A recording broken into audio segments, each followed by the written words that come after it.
Hey, what's up guys? Thomas Doc here, Strong First Certified Level 2 kettlebell instructor, here with a video on how you're doing your kettlebell swing wrong, 3 mistakes you're making, and how to fix them. So you can get stronger, you can get fitter, you can achieve your fitness goal while staying injury free, alright? So these mistakes are 3 common mistakes that I see with your one-arm kettlebell swing. First one is setting up or not setting up correctly from the start. You see, if you don't set up correctly from the start with your kettlebell swing, especially with the one-arm swing, and you try to do it in the air, that is the worst time to do it because the bell's moving, the weight is moving. You never want to fix something in the air while it's moving, all right? That's a recipe for injury, and that's why I see a lot of people do that, try to fix it in the air while they're swinging with the one arm, all right? And then the second thing is rotating on the backswing, all right? You do not want to rotate because what's happening? You're rotating your spine back on the backswing with the loaded weight. That is not good for your spine, all right? You do not want to load the kettle, or you don't want to rotate on the backswing with a loaded weight. That is a recipe again for injury, lower back, and just spinal injuries. You can mess up your spine. You can also just tweak your stabilizer muscles in your back, and you can also just get a back injury. You have a lot of muscles back there that you can injure if you're rotating backwards, all right? Or you're rotating on the backswing. And the third thing is allowing the kettlebell to pull your swinging arm out of the socket on the swing. This is when I see a lot with people doing the one-arm swing. They're swinging and they're like this. They're rotating. The bell's pulling them forward, all right? That is gonna pull your shoulder, especially as the weight gets heavier. As you swing a heavier bell, and remember, the bell is actually heavier than it is, literally is, because because it's moving, all right? There's speed, so just physics there. But the faster the weight's moving, the actually heavier it is. So if it's moving through space and it's pulling your arm out of the socket, that can lead to shoulder injuries, all right? So you don't want to have that either, obviously. So those are my 3 things, guys, and then I have a bonus at the end, so stick around to the end. This is something you will definitely want to stay around for. This last tip bonus at the end, what you're doing and how to fix that. So, first thing, all right, setting up properly, all right? So the kettlebell swing, similar to the 2-arm kettlebell swing, the 1-arm swing, is similar to the 2-arm swing, and that the bell is going to be still in front of you. You still want to have a foot space away from that bell, all right? You still want to have it at a distance where you can hike it back. You can hike it back and load it before you swing the bell. But the difference between the 2-arm swing is you want the bell on the side of your leg, the side that you're going to swing the bell on, all right? So for example, if I'm swinging with my left arm, I'm still going to have my foot space away. Instead of the 2-arm swing where it's right in front of me, all right, I'm going to have it slightly to the side that I'm swinging it, all right? So that's the first setup tip, all right? Second tip is, just like in the 2-arm swing, you want to engage your core, engage your abs first, so it's locked, loaded. You have your brace that lower back before you hinge into it.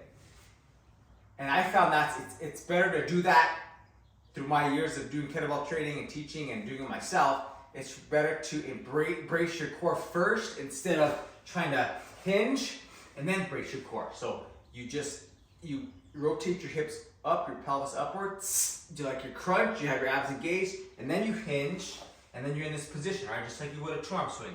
The difference here, again, the bell's on the same side that you're gonna swing it on, and this is what I like to do. This is a tip that I got from Zar Horton, Master Certified Kettlebell Instructor with Strong First, and this is huge. This is a huge tip that's going to prevent the last thing, which is the rotation of the swing and the backswing, or the second tip, the rotating on the backswing, and that's setting it up correctly, and you do not let your arm come out. Instead of setting up, I see people set up this way, bell's here, they have that bell up, and they swing it here. The problem with that is, as your arm rotates, as you come back, it's easy just to rotate, and that's the second mistake, is rotating on the backswing.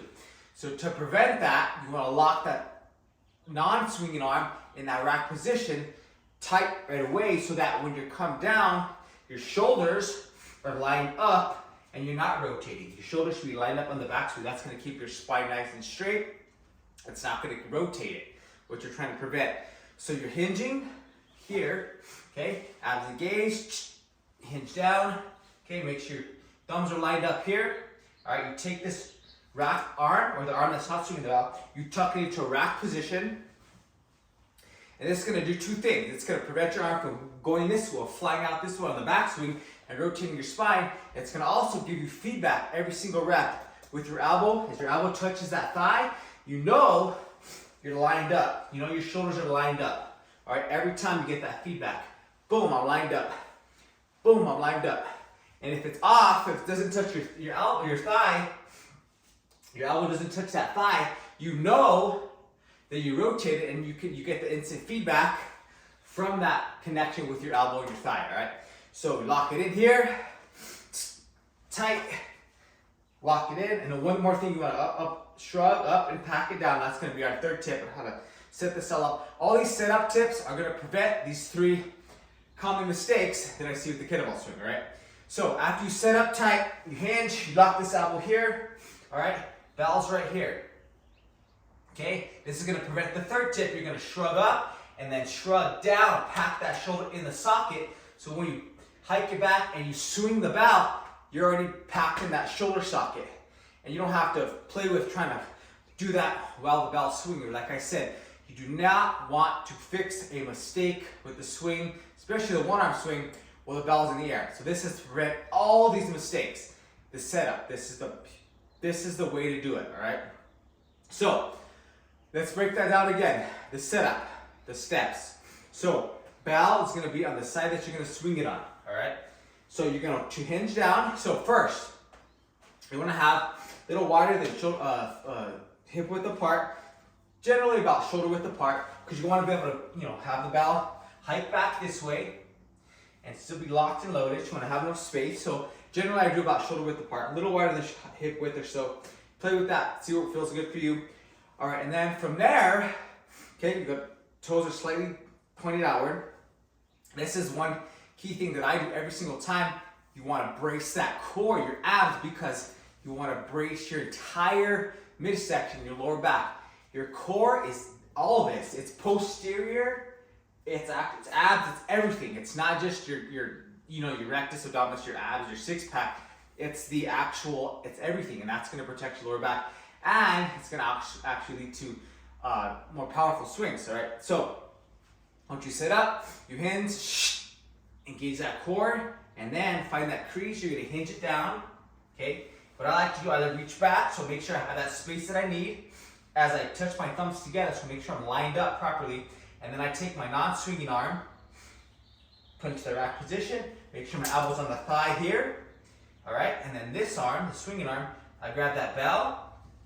So one thing you want to make sure of is the distance away from the bell. You want to be shoulder width away, foot space away, not shoulder width, foot space, so that when you grab the bell, it's right here, okay, and you're not having to reach for it. It's not too far away, and it's not too close, because then you don't have anywhere to swing it. You have any way to hike it back, right? So that's why I recommend the foot space away from the bell. All right, so back to our setup. Foot space away, shoulder width apart, gauge your core, gauge your abs, hinge it down. All right, make sure you have that space, you have enough space. Thumbs together, make sure your shoulders nice and lined up. That's gonna make sure they're lined up here. Get this arm, fixed arm, or not swinging arm, racked position, elbow on that thigh, and then you get your swinging arm, grab the bell here. This is where you're gonna prevent the third mistake, which is then the bell coming out of the socket on the swing. You shrug it up, and then you pack it down intentionally using your lats, back muscles here, pack it down, and then you're gonna hike it back, and then as you swing the bell up, it's gonna want to pull, but you're already gonna be in that racked position, okay? So that the bell's gonna actually, your arm's gonna actually stay in the socket, all right? So I got my whoop here. Whoop armband is kind of sticking, popping out here. So back to what I was saying. So as you set up, you're in that position, you're shrugging up, you're packing it down, okay? That's how you're gonna prevent the third third mistake. And then you're set up, you're ready to go. You're ready to load up that bell, you're ready to hike it back, you're ready to explode it up. This is the third tip, or the fourth tip actually, the mistake that a lot of people make is their breathing patterns off. And of course they're hinging, they hinge too soon on the backswing. All right, just like a 2-arm swing. They're hinging too soon, okay? So I guess you could say there's 2 more bonus tips, all right? First thing is, once you're set up in that position, you hike it back, you're tight, and you have the breathing, okay? A lot of people, they breathe when the bell's already up here. You wanna breathe and synchronize your hips, your breath with your hip thrust, so the bell shoots up, all right? So you channel that. Once you thrust your hips forward to swing it, you're already breathing out. You're power breathing it out. That's gonna shoot that bell forward, all right? So that's the breathing, all right? On the upswing and on the backswing, you wanna wait till that bell comes down, all right? Comes down, just like in the 2-arm swing. Wait till those forearms come here before you hinge it back. The difference on the 1-arm swing is you have 1 arm, so you're off-centered, all right? So that's why we wrap that other arm here in this position to prevent that rotating and pack the shoulder, prevent the pull out. And so as you come back into the hike back, you're already locked and loaded. Everything's tight, abs are tight, and you're bracing that bell and preventing it from rotating you forward, all right? So now the breathing on the way down is you let the bell float, enjoy the float, and then on the way back, you snip in through the air, or through your nose, about halfway through, okay? Not a deep breath through your mouth, because what does that do? That relaxes your core, that relaxes your abs. You want to keep them tight and braced, all right? So as the bell comes down, I snip in some air, 1 or 2 sniffs through the nose, just enough, about halfway through, and then I'm ready to load the bell again, and then I through the float, it's coming down. All right? That's the breathing pattern, all right? You should wait until, again, just like the 1-arm swing, your arm should be about right here on your side, right? So it should be coming down. So if I'm doing my 1-arm swing, or left arm, it's coming down, it's coming down. See how my arm's right here by my side before I hinge back? Patience on that one. Wait for the bell, just like in the 2-arm swing. And then the other bonus I was telling you about is the, well, it's waiting for the bell. That's the last one, it's waiting for the bell. So the breathing of the waiting for the bell. A little back. You want to wait and be patient. Enjoy that flow because you did all the work and power. You generated all that power and all the work on the actual explosion of the bell. And it's floating, it's floating, it's floating, it's coming down. Okay? And then you keep the legs locked, knees locked, everything's tight. It's a standing plank position. So it's a plank, just like in a 2-arm swing, it's a standing plank, and then you wait, and then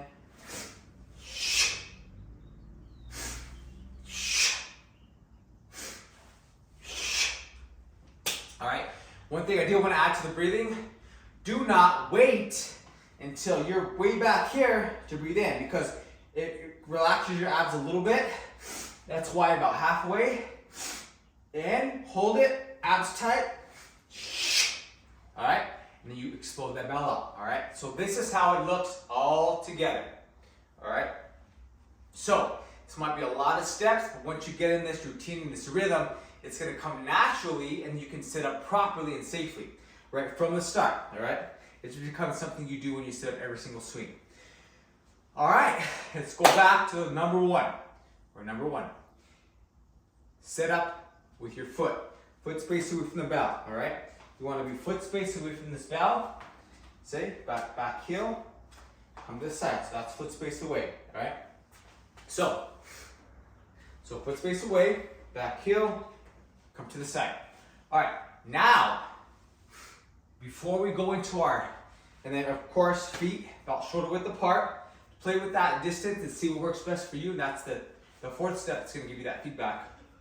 So before we hinge, you power breathe out, rotate your pelvis forward, your hips, okay? like you're doing an ab crunch, but you're actually your posterior, or you're posteriorly rotating your pelvis forward, abs, crunching the abs, a small crunch, okay?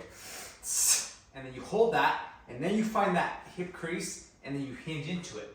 And then, if your feet are the right distance apart, you'll be able to reach both hands through here, line up those thumbs, right? That's gonna tell you that your shoulders are lined up from the beginning, okay?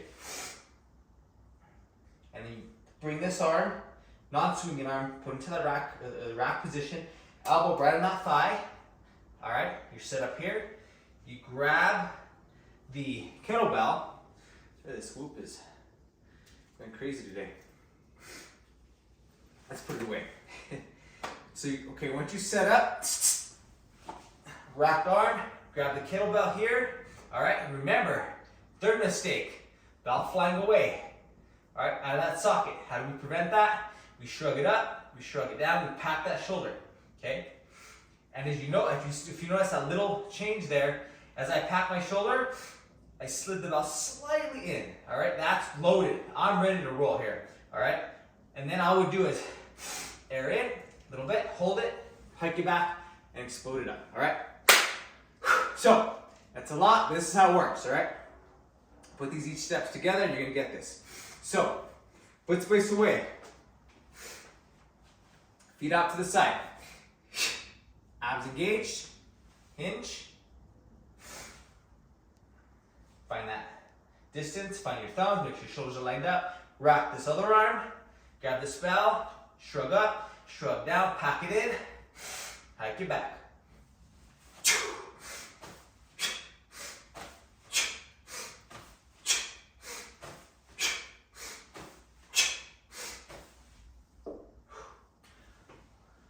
That's how you do it, guys. If you noticed, everything was lined up, all right? My shoulders were lined up with the backswing. I wasn't rotating because I fixed that by rocking this arm. Also, my shoulder didn't pull out of the socket. The belt didn't pull me forward because I set up by packing it from the beginning, all right? And on the backswing, on the way back, I breathed in through my nose, just like I showed you. Loaded it.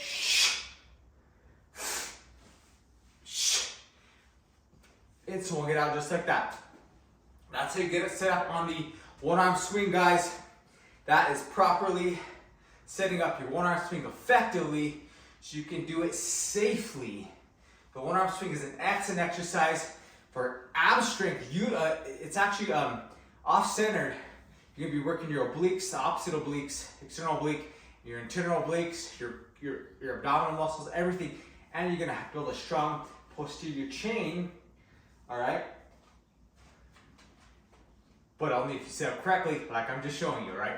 You can prevent those 3 common mistakes that I see all the time with the one-arm kettlebell swing, just like the charm swing, the one-arm swing even more, is setting up incorrectly. We fix that here, and that prevents the other 2, which is back swinging, rotating on the backswing, and the third one, which is allowing the belt to pull your shoulder out of the socket on the swing itself. We prevented that from packing that shoulder, all right, guys?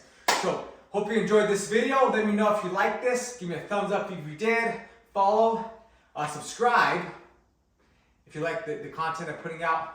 Let me know if you have any questions in the comments below about your one-arm kettlebell swing. All right, I'd like to help, I'd like to coach you and help you improve whatever you need help with that actual swing, all right? So, remember this, before you go, the setup, tell yourself this all the time.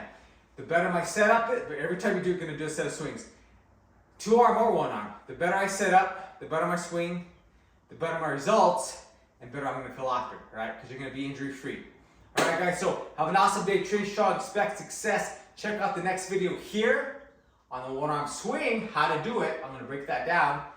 The actual setup, this is actually the mistakes to prevent them, and that's an actual 1 arm swing video, all right? So that should go over here or here, wherever it is. And one more thing before you go, grab my 5-minute full body kettlebell finisher. You can finish, hey, a set of kettlebell swings with 1 kettlebell. Pick that up, it's free in the in the comments below. So have an awesome day, guys. Stay strong, get after it. And hey, let's do some swings. Let's do some one-arm swings. Let's do them safely. Let's get at it. Have an awesome day.